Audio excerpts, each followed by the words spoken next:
The Dale Jr. Download. Top 10 moments. Number 10. So we're sitting there watching the game, and he's getting ready to leave. Jimmy Fallon, he's got to go to, I guess, do his show back in New York. And on his way, he was kind of walking out, and one of the ladies in there said, "Would you like to say hello to him before he leaves?" I said, "Of course, yeah." So he comes over and said, "Hey, how you doing?" He goes, "Oh, man, so good to see you." I said, "Man, I'm thinking to myself, I don't know." I was like, what are you going to do if you meet Jimmy Fallon? This could have been anybody, but it was Jimmy Fallon. And I'm thinking, "Jimmy, Amy's pregnant. Will you bless our baby?" Wait, you asked him to bless? Yeah. I didn't hear about that. What is that? Yeah. I don't know what that means. I don't know. So he leaned down and he said, "Hey, you are at the Super Bowl. I can't wait to meet you." I thought that must have been an inside joke or something. No. So you just asked him to bless the baby. Do you think he thought that might have been a weird question? Yeah. Don't care. He lives in a weird mind, so I'll never meet him again. I'll never see him again. All right, you're in it. You work for the same company now. you'll see him. Well, all right, whatever. He blessed the baby. She's going to be awesome. Number 9. So he's going to first grade, and Kay's like, "All right, you going in this classroom?" And he's like, starts crying. He's like, "I ain't going. I don't want to go. No. And he's crying and crying and crying. And he's like, "I'm going with you." And she's like, "All right, fine, whatever." So he goes to her class for 2 weeks. 2 weeks. Yeah. Did anybody notice? Well, that's what. That's the point of the story, Yeah. right? I guess he was able to do this for 2 And weeks. finally, his teacher came to get him, and he bit her. Oh, as they were as trying you to- do. As you As do. they were trying to take him out of the classroom, he bites her on the arm or something. Now, I didn't get any more details after that. But that's all right. That I kind of want to know the rest of that Yeah, one. How that no. ended. When you end up, skipping your class and then biting the teacher, that's a good climactic story right there. I think that's for Dale Earnhardt even. Number 8. From the book of Awkward, let's go to this line of questioning. Have you ever had an encounter with the supernatural, ghosts, Bigfoot, etc.? I don't believe in Bigfoot. Not that there wasn't some type of creature like that at some point in the existence of the earth, but currently today there is probably unlikely that there is a Bigfoot out there in the woods. Mm-hmm. All right, it's fun to let the imagination go, and sometimes I'm guilty as everybody of watching TV shows that are looking for Sasquatch. No, I don't think he's out there. But I watch the shows. I mean, I'm probably not going to find out first on the show. It's probably going to come on. It's probably going to be a headline on the news. National Breaking news. Right. Yeah, that they have found this guy. That's a good point. But I'll still watch the show. I hear you. Have I had an encounter with a ghost? I do believe in paranoia activity. Wait, and paranormal. paranoia. I mean, we've had some paranoia on the show before. Paranormal. Tell them about your paranoia experiences. Number 7. When we were all kids, we played sports, and you got to just say "do over" and just do it again. If you got to have a do-over in life, what would it be? I would have done everything I could have to have prevented busting up me and the Uris. Oh, wow. Yeah. And there was no one person responsible for that. And there were times during that discussion that I was agreeing with the change to do something different. That derailed me for a few years. We just come off of a 6-win season. Very good year, 2004.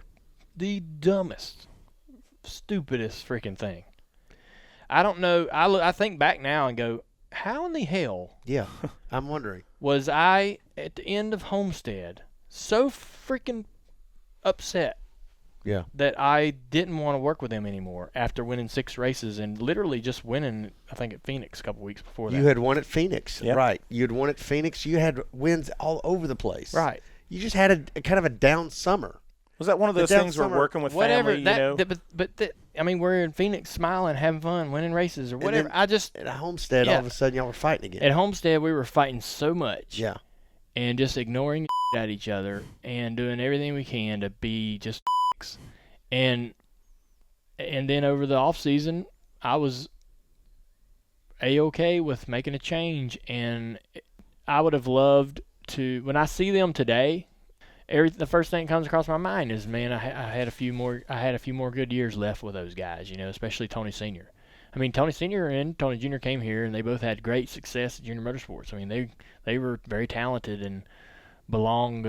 We had more years left in the Cup Series and more success to be had, and I wish that I had been smart enough in that moment to do everything I could to prevent that breakup, but I wasn't. Number 6. He didn't mean to wreck you, but he meant to rattle your cage. I told somebody that, and they looked at me and said, "You're the only person that believes that." But I will tell you the whole story, though. I was sitting there wrecked on the back straightaway, and my car was nose in the wall, and I thought, dang. So I put it in reverse, I had it running, and I seen him coming down the back straightaway here, and I thought, all right, that number 3 is going to Victor Lane, but this number 5 is going to be stuck in the side of it. And I had it timed perfect. And I sat there, and I popped the clutch, and that car moved about a half inch and tore reverse gear out. Oh, no. It didn't move. Oh. And it just kind of let all the Oh, you were going to get it. That would have been yeah. iconic. Oh, I know it. And so I just, got out and just walked to my transporter. But that's how it ended. So it's probably a good thing the reverse gear tore out of the car. Number 5. I saw you posted something on Twitter the other day. Like, Trickle was always cool. Yep. And this briefcase was candy bars and cigarettes did. in it. Did he So, not? Always. Is that That was the only thing in it. And maybe a change of underwear. Right. I think. Right. That briefcase is like that briefcase in Pulp Fiction. You open it up and there's this glow, and but it's Reese Cups underwear. You and need cigarettes. underwear, man. Everybody needs if backup. your dick trickle after a long day of smoking, eating Reese's cups, and sitting in race cars, And drinking you gotta- beer all night. You better have freaking dry underwear to put on. I mean, who wants to drive home in wet Who wants to underwear? have wet underwear on after all that? I don't. He was a smart man. Like, I always liked Kyle. Kyle Petty. I always liked him because he was like, he was just cool. He was I know, always you cool did. to us. Yeah, we'd see Kyle Petty because Kyle Petty used to smoke cigarettes, and he would sneak into other haulers and other people's lounges and smoke cigarettes. Why would he sneak in? I don't know. He's hiding from his dad. Who knows?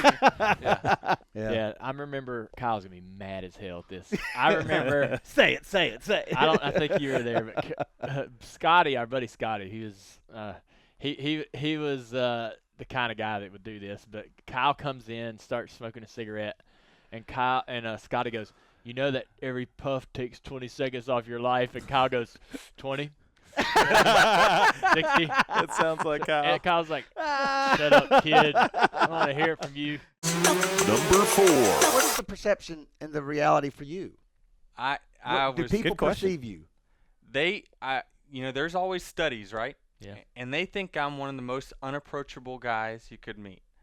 And it's interesting, and I always look at, video that they have of me or pictures they're taking, and I look like I'm pissed off all the time. And I get it, and I'm like, man, I probably wouldn't approach him either. But I'm just thinking, I'm in the moment of thinking about this race car, and I'm in the garage, I'm like, thinking, how can we get That's better? just Now, I'm your- not always cutting up and things like that, but That's I've, just your I've face. never been You're just born with that face, man.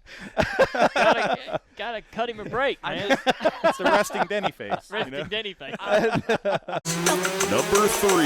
That was the famous quote where you said, "I hope those boys on the 5 team get, and appreciate him coming over and wrecking their car because they're contending for a championship, and I don't think he's got any," or something like that, right? I don't. It was. Oh, yeah. It was something based off the line was like he's actually wrecking his next year's equipment Well, already. Right. Like something like that. That is true. That doesn't seem like anything you would say in that moment. I remember that. I was and like, so- yeah, and so- he's right. So yeah. So then there were run-ins. That comment, I remember that, and that made my mind go, he thinks I'm taking his ride. And I'm thinking the whole time, I'm not taking your ride. He was like, Junior's screwed me over so many times. He's wrecked me. He's pushed me out of HMS. I had it in my mind that you thought I was the devil.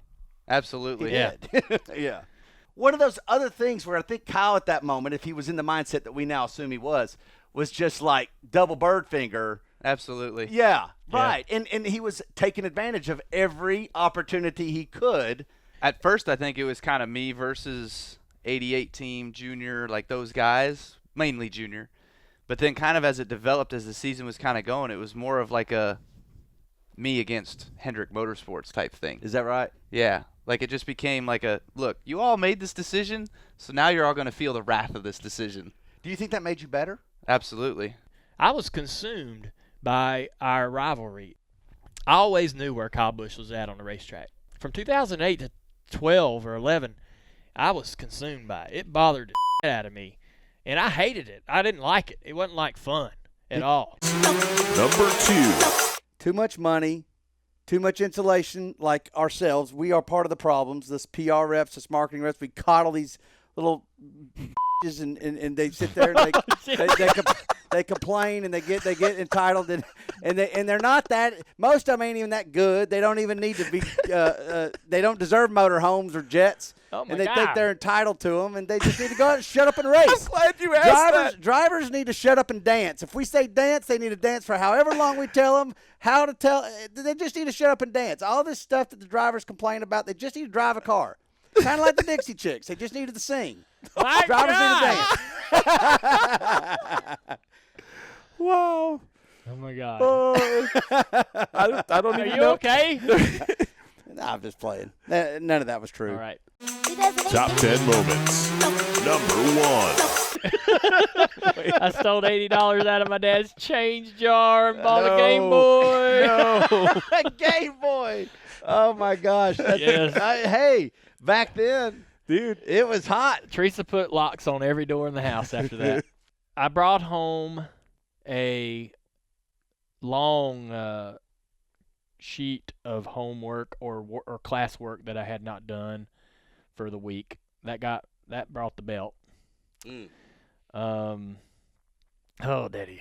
From the Intimidator. God, the belt from Daddy was terrible. Oh, what would that be like? It was as what you would imagine. Oh, what did I imagine? You got a big It's like buckle as a handle, so the it's going to seventh be good. circle of hell is what I Yeah, imagine. it was awful. The belt that I got was a championship belt. You got sevens all over your ass. No, it was the 19th. It was I didn't get ass whooping when I was that old.